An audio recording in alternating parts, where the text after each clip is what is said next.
येथे wellness centre उभं केलंय। त्या धर्तीवर वाडा कुंभरोशी येथे देखील वेलनेस सेंटर उभं करणार। दळ आता इथं मोबाईल लागत नाही, तर मी उद्योग मंत्र्यांना आता फोन केला असता, बोले ताबडतोब जागा आम्ही तुम्हाला देतो, तुमचा 10,000 लोकांना रोजगार मिळेल याचा आम्हाला तुम्ही तजवीज करून द्या। फोन लागत नाही का बघा। आणि मी जेव्हा फोन केले काही लोकांनी टीका केली, पण पत्रकार लोकांना मी सांगतो जेवढे जेवढे फोन केले त्यांची प्रक्रिया सुरू झाली आहे आणि त्यांची प्रक्रिया सुरू होऊन त्या ठिकाणी ते कारखाने लागणार। जे जे बोललोय मी ते करतो, कारण पुन्हा पुन्हा आपल्याला भेटायचं असतं। खोटा बोल माझ्या डिक्शनरीमध्ये शब्द नाहीये। जे आहे जे देणार तेच मी बोलणार। दळणवळ फास्ट व पर्यायी मेटगुताड ते बिरवाडी ते हातलोट ते कोकण व दुधगाव ते मांगर रस्ता करायचा आहे। त्यामुळे अतिदुर्गम राहिलेले कोयना खोरे हे दळणवळण फास्ट होईल।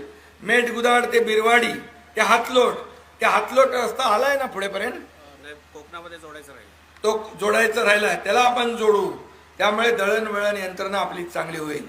तसे आजूबाजूच्या सर्व गावातील 18 नागरी सुविधा पुरवून पाणी, रस्ते, शाळा इथं दिल्या जातील। वाडा कुंभरोशी विभागातील मी आपल्याला सांगतो या भागामध्ये 22 गावं आहेत का? ही 22 गावं देखील त्याचं पालकत्व हा एकनाथ शिंदे आजपासून स्वीकारतोय। राम वरदायिनी म्हणजे काय कोणाचं एवढ्या लगेच लागला पण फास्ट, ते काय वाट बघत होते काय? उदयजी, मी आता इकडे गावी आलोय। गावी म्हणजे आपल्या प्रतापगडाच्या इकडे जिल्हा परिषदची निवडणूक आहे। आणि जेव्हा तुम्ही तिकडे गेला होता दावोसला, बरोबर आहे, तेव्हा तुमच्याशी बोललो होतो मी आणि कौस्तुभ बोलले होते की बाबा तुमच्या भागातल्या लोकांसाठी 10,000 लोकांसाठी रोजगार आपल्याला साठी एक इंडस्ट्री आणायची म्हणून। तर काय त्याचं झालंय? साहेब, आपल्या आदेशाप्रमाणे 300-350 एकर जमिनीवर आपल्या या परिसरामध्ये उद्योग आणायचं फायनल झालेलं आहे आणि त्याच्यातनं 7,000 ते 8,000 ते 10,000 पर्यंत युवक युवतींना रोजगार मिळू शकतो। त्याची प्रोसेस साहेब दावोसला आपण सुरू केली।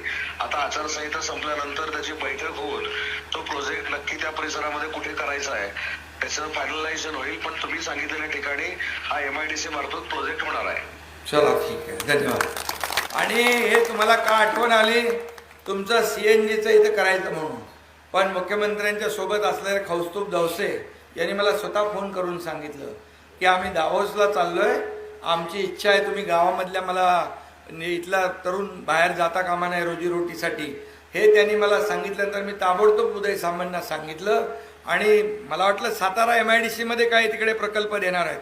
बोले सातारा नाही, तुमच्या या भागामध्ये तुम्ही आम्हाला जमीन द्या, आम्ही तुम्हाला कारखाना देतो आणि त्यामुळे ही प्रक्रिया देखील सुरू होईल।